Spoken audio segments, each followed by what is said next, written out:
Some parents show up just to pretend they care, but this isn't one of those rooms where you can just sit quietly and hide.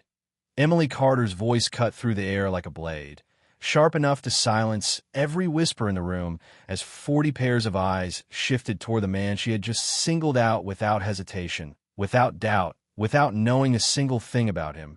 And Darius Cole didn't move, didn't blink, didn't even shift in his seat at the back of the auditorium where the fluorescent lights hummed faintly overhead and the faint smell of dry erase markers lingered in the air. He just sat there in a plain charcoal hoodie and dark jeans, hands folded loosely in his lap, posture relaxed but grounded in a way that didn't match the tension tightening around him. Because this wasn't new to him.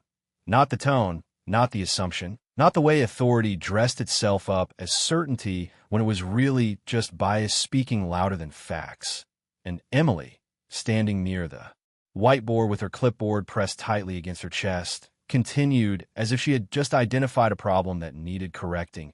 If you're going to be part of this school community, mister, she paused, glancing briefly at her sheet before dismissing it entirely. You need to participate, not just sit there judging the rest of us who actually care. A few parents shifted uncomfortably, some nodding subtly, others avoiding eye contact because no one wanted to be the first to challenge a teacher in her own classroom, especially not during a parent meeting where the unspoken rule was simple.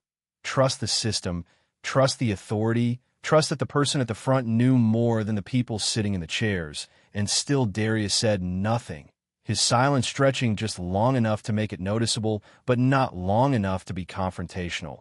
And that silence did something unexpected. It unsettled the room. Because it wasn't defensive, it wasn't apologetic, it wasn't anything they could easily label. It was controlled, deliberate, almost like he was allowing the moment to fully reveal itself before deciding what it deserved in return. And Emily mistook that silence for compliance, for weakness, for confirmation of whatever story she had already built in her mind the second she saw him walking alone without the usual signals of status that people in rooms like this unconsciously search for. No press suit, no luxury watch catching the light, no confident handshake with the principal at the door, just a quiet man taking a seat without asking for attention. And in her world, that meant something. It meant he didn't belong at the center. It meant he could be corrected publicly without consequence. And so she took another step forward, leaning slightly as if to close the distance, not physically, but socially. We expect involvement here, she added, her tone tightening, not just presence. And somewhere to the left, a woman in a navy blazer glanced down at the printed agenda, then back up at Darius, her brows pulling together as if trying to reconcile something that didn't quite add up, while a younger teacher near the door shifted her weight and opened her mouth just slightly before thinking better of it and looking away, because even she could feel it now, that subtle shift in the room where something wasn't lining up the way it should, but no one had the language yet to call it out. And Darius finally lifted his gaze, not quickly, not dramatically, just enough to meet Emily's eyes for a brief second. And in that second, there was no anger, no embarrassment, just a calm that felt out of place in a moment designed to provoke reaction. And he nodded once, slowly, as if acknowledging the words without accepting their premise, then looked back down. And that small, controlled movement only seemed to irritate Emily more, because it denied her the reaction she expected, the apology, the explanation, the visible discomfort that would validate her authority in front of everyone else. And instead she was left standing there with a narrative she had already committed to in a room that was beginning, quietly, to question it, even if they didn't yet realize why.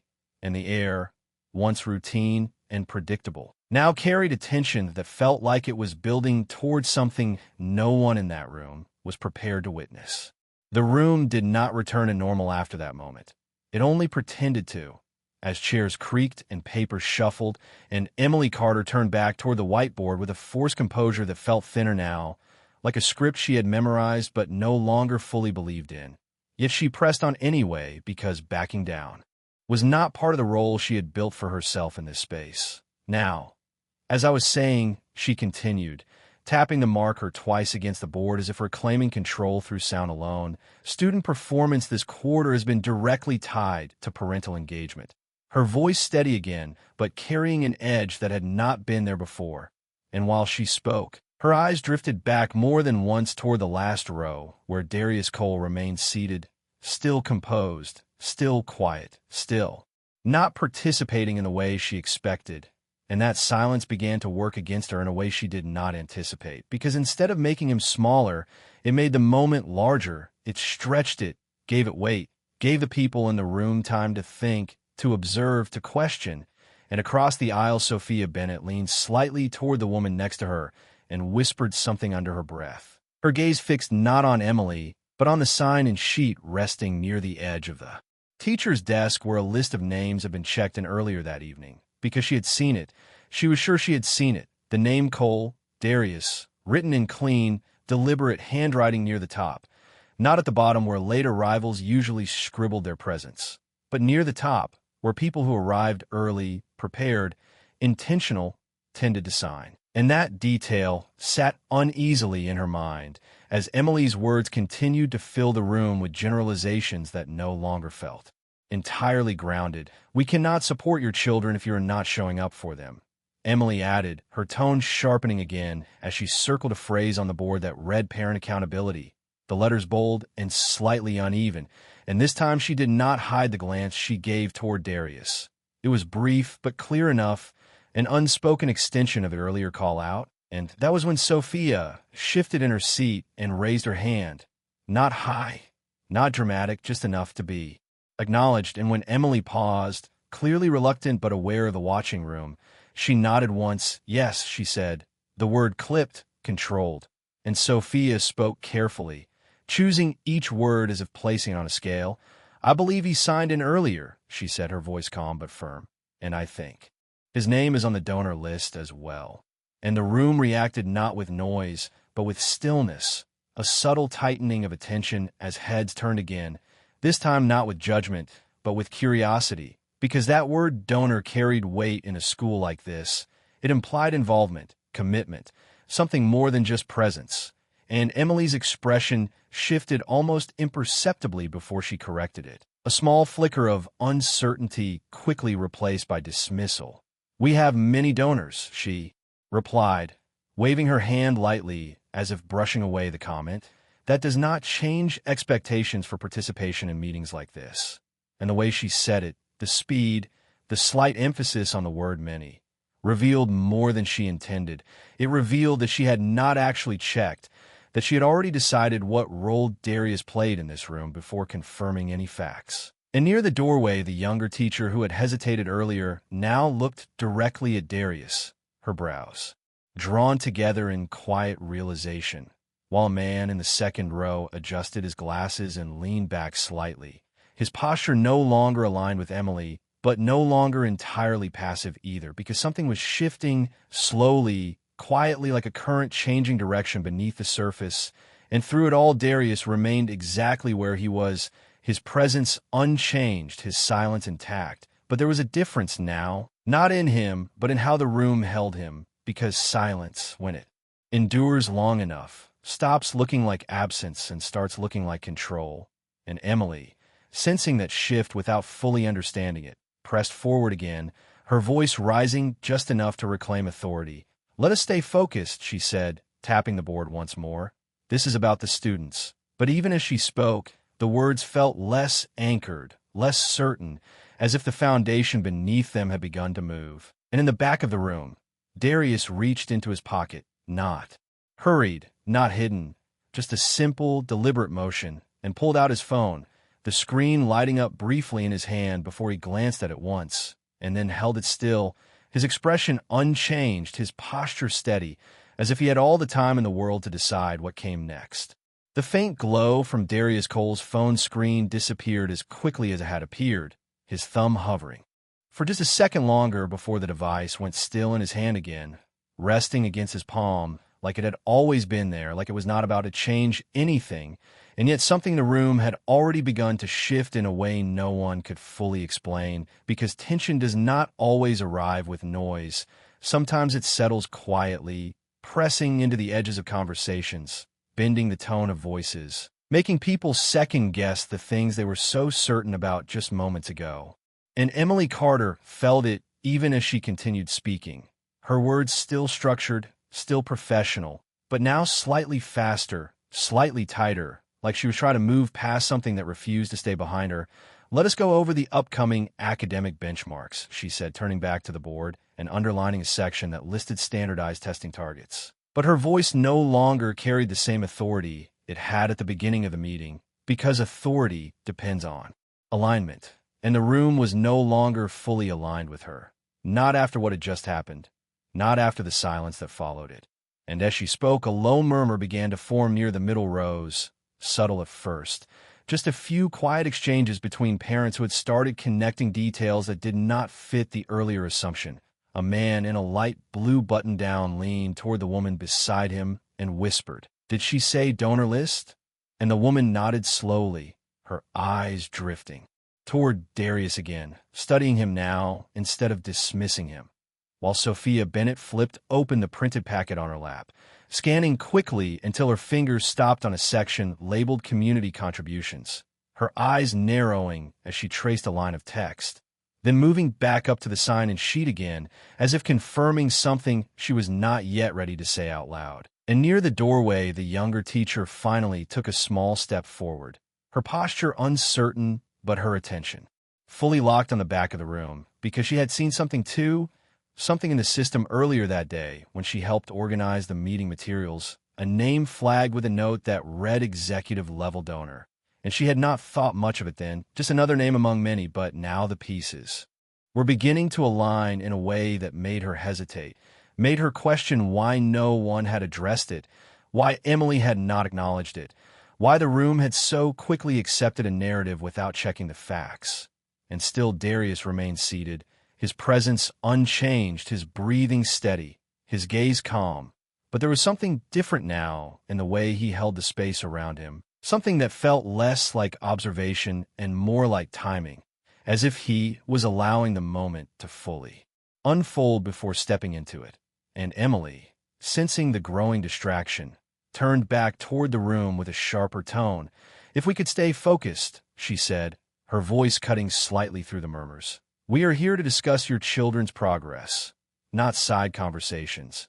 And the words landed, but not the way she intended, because they no longer redirected attention away from Darius. They redirected it toward him even more, making the contrast between her control and his silence more pronounced, more visible. And then from the second row a voice spoke up, not loud but clear enough to carry. "What is your child's name, sir?" The question came from a father who had been quiet until now, his tone neutral but curious. And for the first time since the meeting began, all eyes shifted back to Darius, not because they were told to, but because they wanted to, because the room had reached a point where the unanswered question mattered more than the lesson plan on the board. And Darius lifted his head slowly, meeting the man's gaze with the same calm expression he had held all along. And for a brief moment the room felt suspended, like everything else had paused to wait for what he would say. And he answered simply, his voice low, steady, and completely unhurried. "Jordan Cole." And the name settled into the room with a quiet weight, familiar to some, unexpected to others, because a few parents recognized it immediately, not from conversations but from newsletters, from plaques near the front office, from emails that mentioned scholarship programs and facility upgrades funded by a name they had seen, but never connected to a face. And that recognition began to spread, not all at once, but in small, visible reactions, a raised brow here, a quick glance there, a shift in posture that signaled realization without words, and Emily saw it. She saw the change ripple through the room. And for the first time since she spoke that opening line, her confidence faltered just slightly, just enough to be noticed by those paying attention. And in that moment, Darius glanced down at his phone again, his thumb moving once across the screen, a single deliberate action. And then he set it gently on his lap, as if placing a marker in time, as if something had just been set in motion that no one else in the room could yet see, but everyone was about to feel. The name did not echo loudly. It did not demand attention, but it moved through the room in a way that shifted everything it touched, because Jordan Cole was not just another student on a roster. It was a name that had appeared in emails announcing new science labs, on plaques near the entrance acknowledging major contributions, on scholarship letters sent to families who needed support, but never knew exactly who made it possible. And now, that same name sat quietly at the center of the room, connected to the man Emily Carter had just dismissed without a second thought. And the realization did not come all at once. It arrived in fragments, in glances exchanged between parents, in the way Sophia Bennett's hand slowly lowered from her packet as she exhaled under her breath, in a younger teacher near the door, taking another step forward before stopping herself again, caught between protocol and truth. And Emily felt it more than she understood it, the subtle loss of control, the shift in attention that no longer followed her voice but circled back to the man in the last row, and she moved quickly to regain it, her tone tightening as she forced a small, polite smile. "Thank you," she said, as if the answer had resolved something.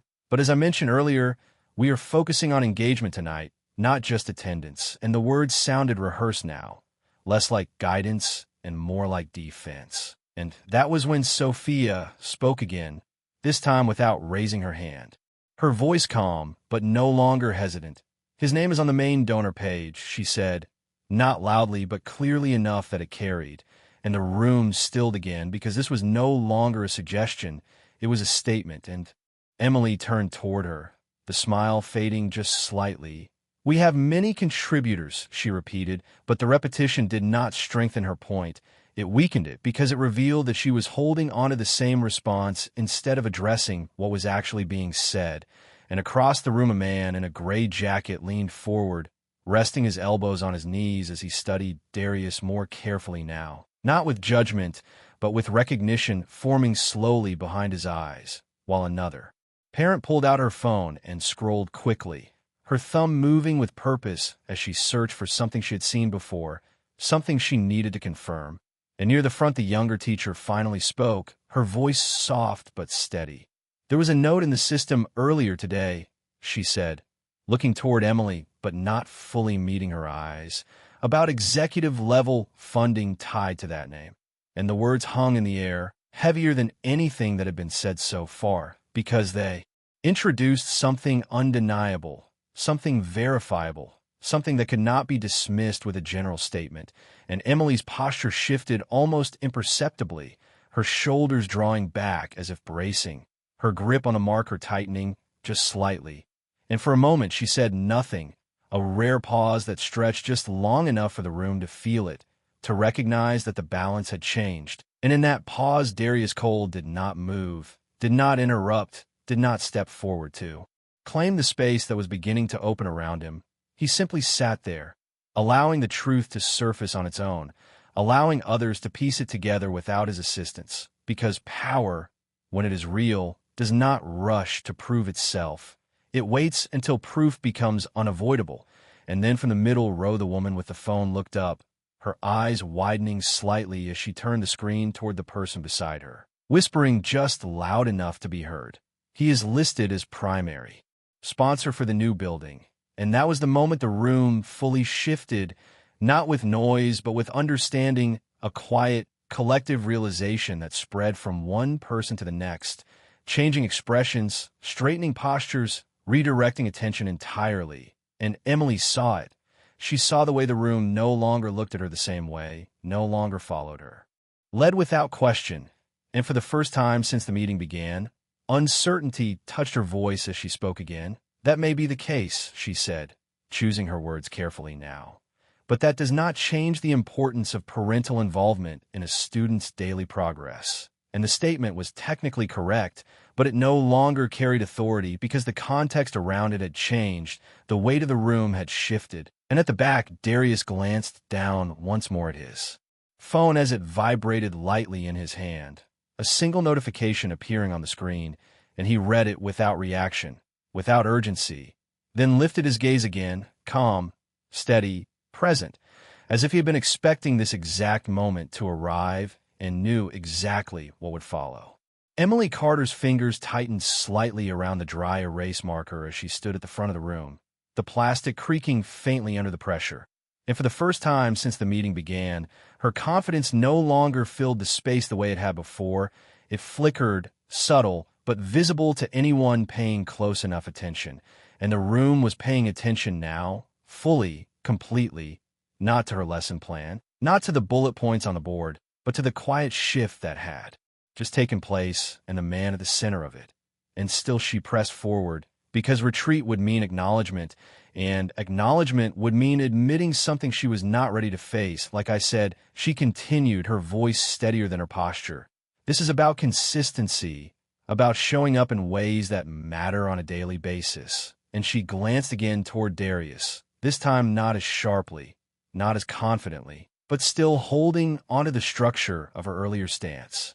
Because writing a check does not replace being present. And there it was, the line that crossed the boundary, the one that shifted the moment from tension into something deeper, something that carried weight beyond the room itself, because it was not just a statement about involvement anymore. It was a judgment, an assumption wrapped in principle, and the air changed the second it landed, a subtle tightening, a collective pause that stretched longer than the ones before, and Darius felt it, not as a surprise, but as something familiar, something that reached back years, decades, even, to a memory that surfaced without invitation, a younger version of himself sitting in a classroom not much different from this one, hands folded the same way, posture just as still, while a teacher stood at the front and said, "Students like you need more supervision if they want to keep up."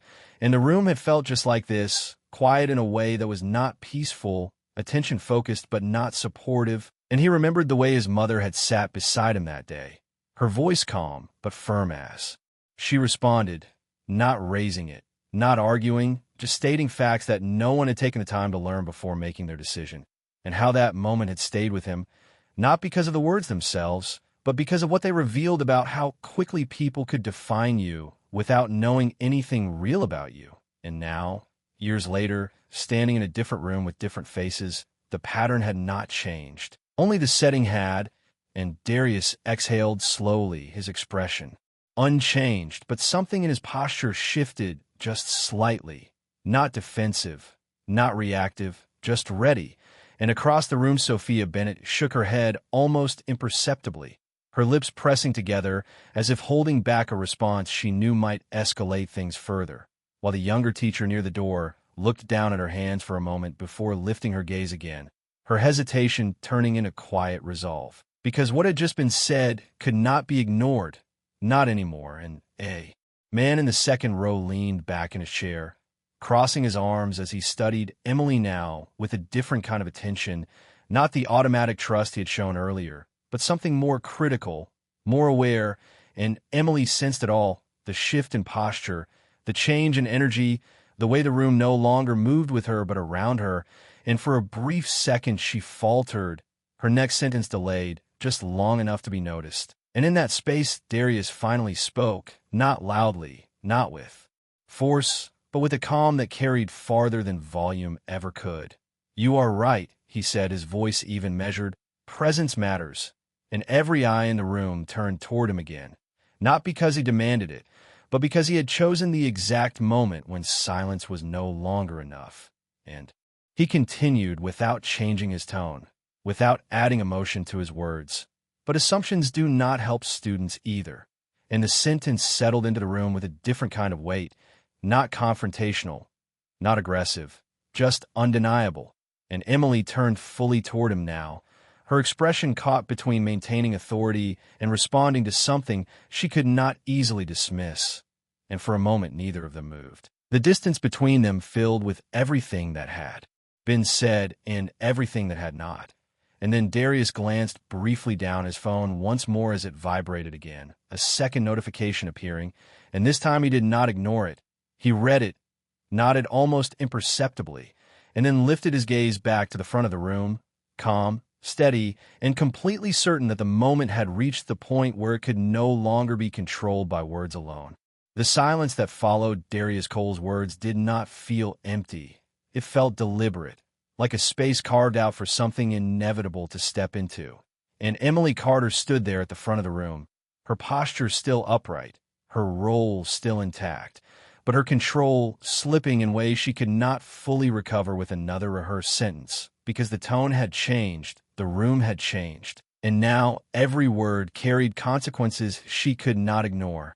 and before she could respond, before she could redirect or reframe or reclaim the authority she had built at the start of the meeting, a soft but distinct sound cut through the stillness, the vibration of a phone against a hard surface, not from the back of the room this time, but from her desk, and she turned instinctively, her eyes narrowing slightly as she stepped toward it, glancing down at the screen as it lit up with an incoming call labeled Main Office. And for a brief second, she hesitated, as if deciding whether to answer or maintain the moment she still believed she could control.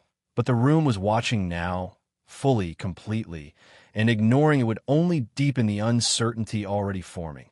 So she picked it up, her voice measured as she answered, "This is Ms. Carter," and whatever came through the other end was not loud enough for the room to hear, but it was enough to change her expression, not dramatically, not all at once, but in stages, a slight tightening around her eyes, a pause in her breathing, a shift in the way she held the phone. And the room noticed, because people notice when certainty breaks, even in small ways. And as she listened, she glanced up once, her eyes landing on Darius for just a fraction of a second before moving away again.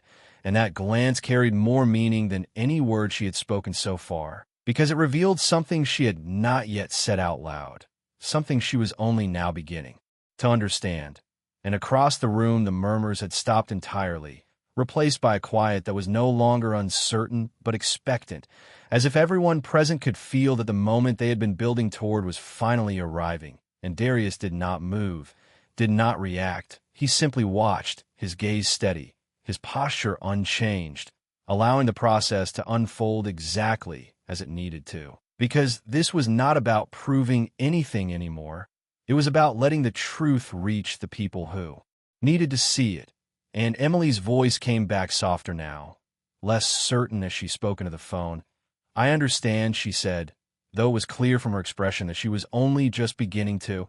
And then another pause, longer this time, followed by a quiet, almost involuntary, "Yes, he is here." And that single sentence shifted the entire room again, because it confirmed what many had already begun to suspect but had not yet heard acknowledged. And when she ended the call, her hand lingered on the phone for just a second longer before she set it down, turning back toward the room with a composure that felt more constructed than before. And for a moment she said nothing, her eyes scanning the faces in front of her, the parents who were no longer simply listening but evaluating, the colleagues who were no longer silent but aware. And finally she spoke, her voice controlled but undeniably changed. "I have been informed," she began, choosing each word carefully, "that there are administrative matters related to one of our attendees that require immediate clarification." And she paused again, her gaze shifting once more toward the back of the room where Darius sat, still calm, still grounded, still exactly where he had been since the beginning, and the distance between them now felt different. No longer defined by assumption, but by recognition slowly taking shape. And Darius reached for his phone again, not hurried, not reactive, simply acknowledging the sequence that had already been set in motion. And as he looked down at the screen, a single message appeared, short, precise, all records confirmed, board notified. And he read it once, then locked the screen and placed the phone back in his lap, his expression unchanged, his presence steady, as if everything unfolding around him was not a surprise, but an expectation. In the front of the room, Emily Carter stood in a space that no longer felt entirely hers. The authority she had carried at the beginning of the meeting now balanced against something far more substantial, something she could not dismiss, could not redirect, could not control. And for the first time since she had spoken that opening line, she was no longer leading the moment, she was responding to it. The weight of the room had fully shifted now, no longer leaning toward the front where Emily Carter stood, but settling firmly around the man who had not once raised his voice, not once asked for attention, and yet now held all of it without effort. And Emily felt it in the way her next words refused to come easily, in the way her usual certainty no longer carried through her tone, because she was no longer speaking from a place of assumption. She was standing in the aftermath of it. And the difference was undeniable. And for a moment she tried to regain structure, to bring the meeting back to something familiar. As I was saying, she began, but the sentence dissolved halfway through, not because she forgot what she meant to say, but because it no longer mattered, not in the way it had before, not after what had just been confirmed. And in that pause, Darius Cole stood. Not abruptly, not dramatically, just a smooth, deliberate movement that drew every eye in the room without, demanding it. And he adjusted the sleeve of his hoodie slightly, a small, almost unnoticeable gesture, before looking toward the front, his expression calm, his presence grounded in a way that made everything else feel less stable by comparison. And when he spoke, his voice carried clearly, not because it was loud, but because the room had already given him its full attention. "You are right about one thing," he said, his tone even, measured. "Students need support. They need consistency. And they need people who show up for them."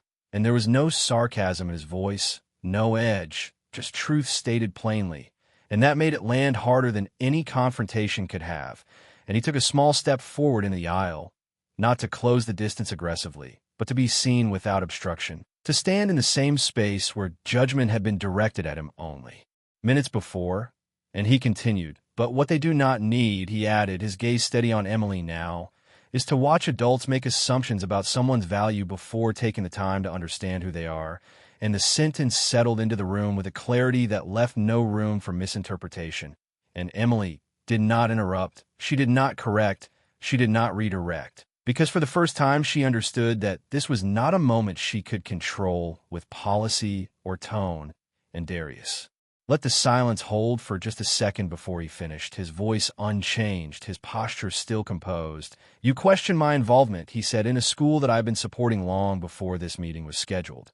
And there it was, the reveal not delivered with force, not wrapped in emotion, but placed exactly where it needed to be, clear, precise, undeniable. And the room responded not with noise, but with a shift in breath, a collective intake that marked the exact moment. Everything changed, and from the front row the woman with the phone lowered it slowly, her expression no longer searching for confirmation because she had just heard it directly, and the man in the gray jacket sat up straighter, his earlier skepticism replaced with recognition, while Sophia Bennett closed her packet completely, her gaze steady and unwavering as she looked between Darius and Emily, understanding fully now what had been unfolding from the beginning. And Darius did not stop there, not because he needed to prove more, but because the moment required completion. "My contributions are not about recognition," he continued, his tone calm but firm. "They're about creating opportunities for every student in this building." And his words carried beyond the room itself, touching something larger than the meeting, something tied to purpose rather than perception. And he added one final line, not louder, not sharper, but heavier than everything that came before. "But respect should not depend on whether or not you know what I contribute." And that was the point where the room fully turned, where the balance of authority shifted completely, because what he had just said did not just address Emily, it addressed everyone present, every assumption made, every quiet agreement that had allowed the moment to happen in the first place. And for the first time since the meeting began, Emily Carter had no immediate response, no structured reply, no prepared line to bring the room back under her direction.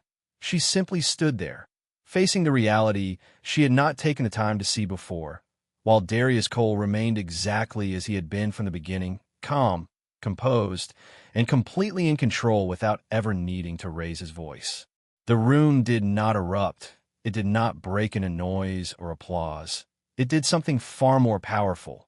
It recalibrated, shifting quietly but completely as every person present adjusted not just their understanding of Darius Cole, but their understanding of the moment they had all participated in, and the weight of that realization settled differently on each face, some lowering their eyes, others sitting up straighter, a few glancing toward Emily Carter with a hesitation that had not existed before, because authority had changed hands without a single raised voice, and Emily felt it more than anyone, standing at the front of the room where she had once controlled the narrative and now found herself inside it, her posture still upright, but no longer commanding, her hands no longer steady around the marker she had forgotten she was still holding, and she placed it down slowly on the desk, as if even that small sound might draw attention. she could not manage.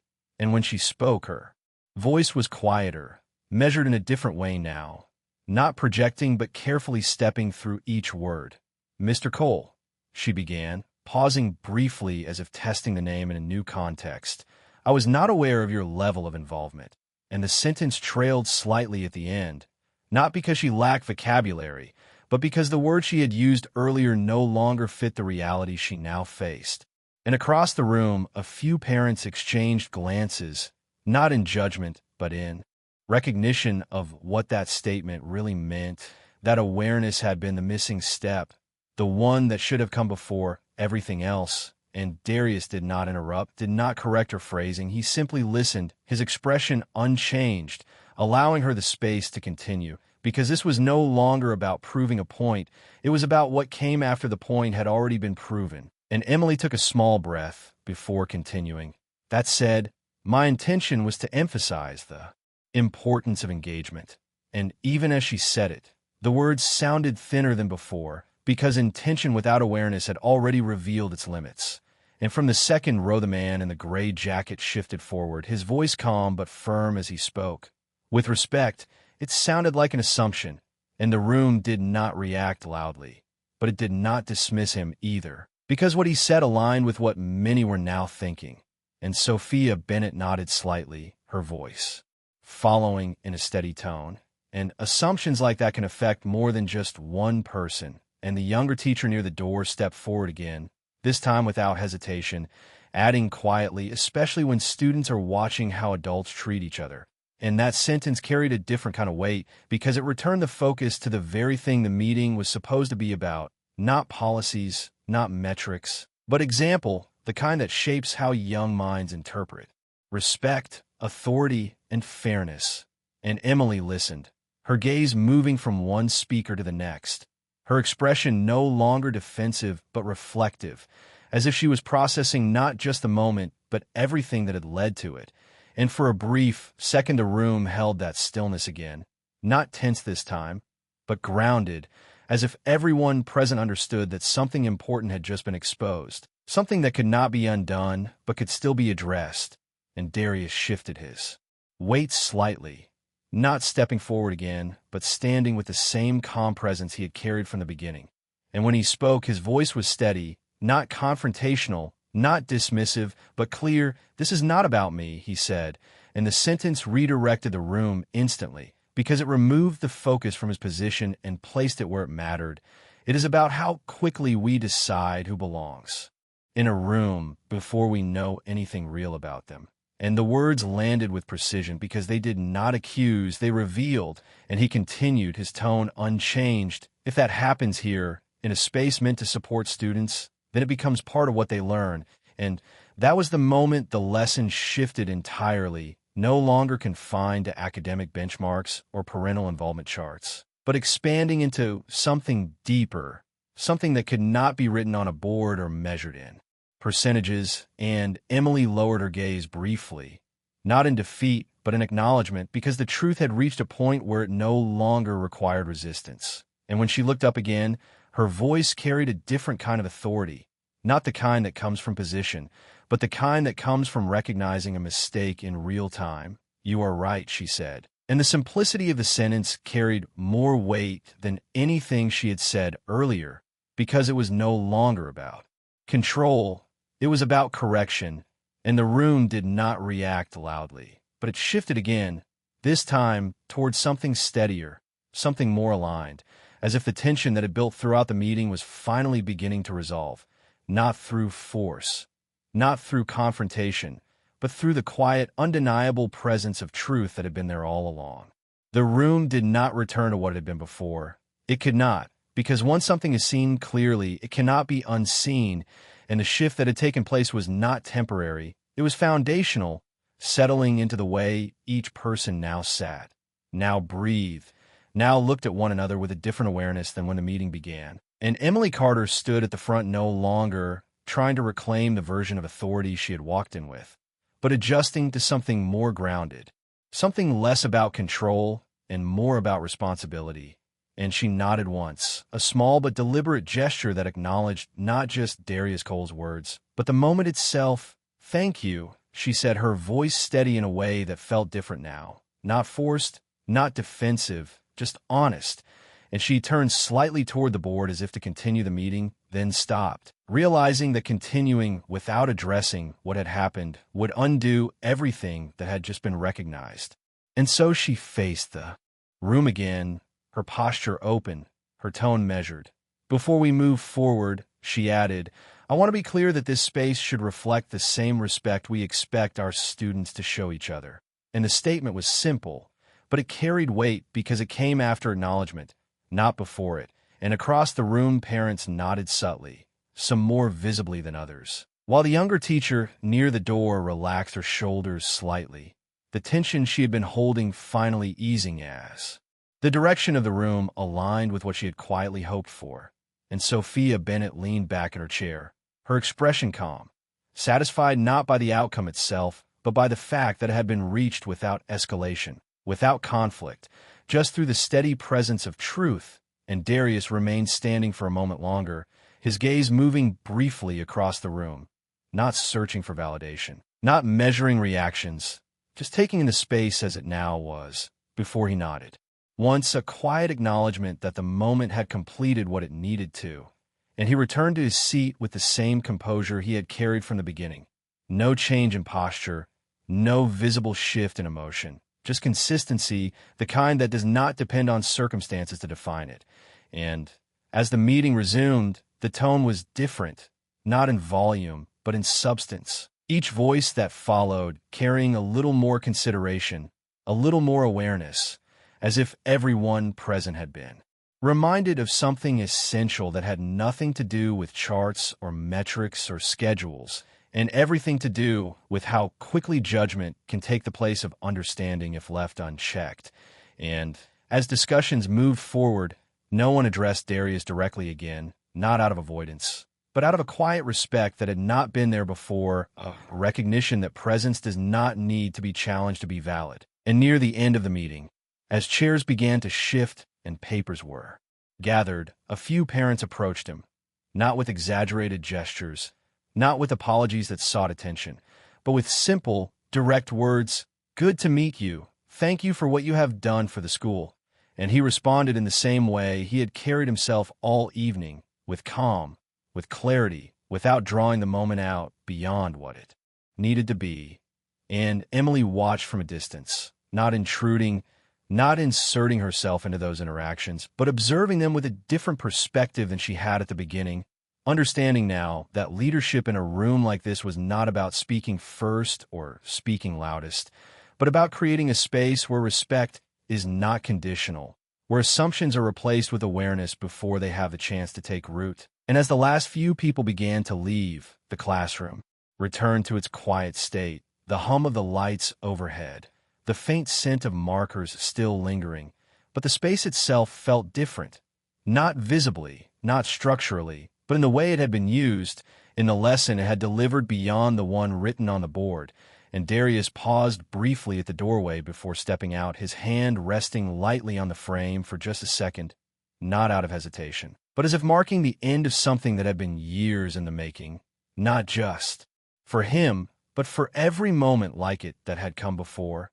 And as he walked down the hallway, his steps steady, unhurried, the echoes of the room behind him carried one final truth that did not need to be spoken again, that dignity does not announce itself, it reveals itself, and when it does not raise its voice, it raises the standard.